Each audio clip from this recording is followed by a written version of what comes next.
Welcome to the Slop Farm. Enjoy the video.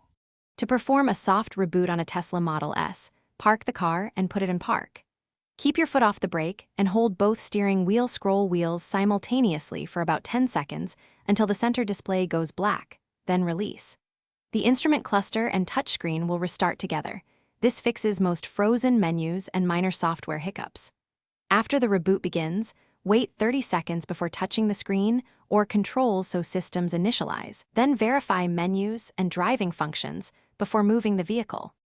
For a deeper reset, use the Power Off feature in Controls Safety Power Off. Park the Model S, select Power Off on the screen, and then do not open doors, touch the brake, or use the key fob for at least 2 minutes so the vehicle completes a full shutdown.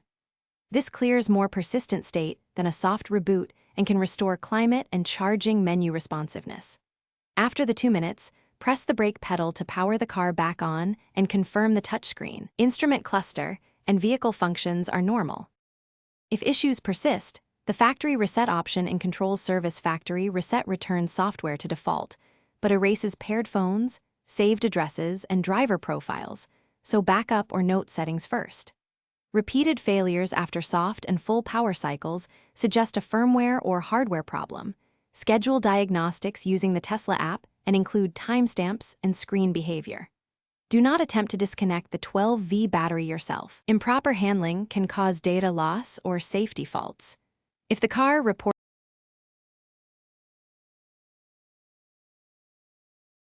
Thanks for watching. Consider subscribing if we helped you today.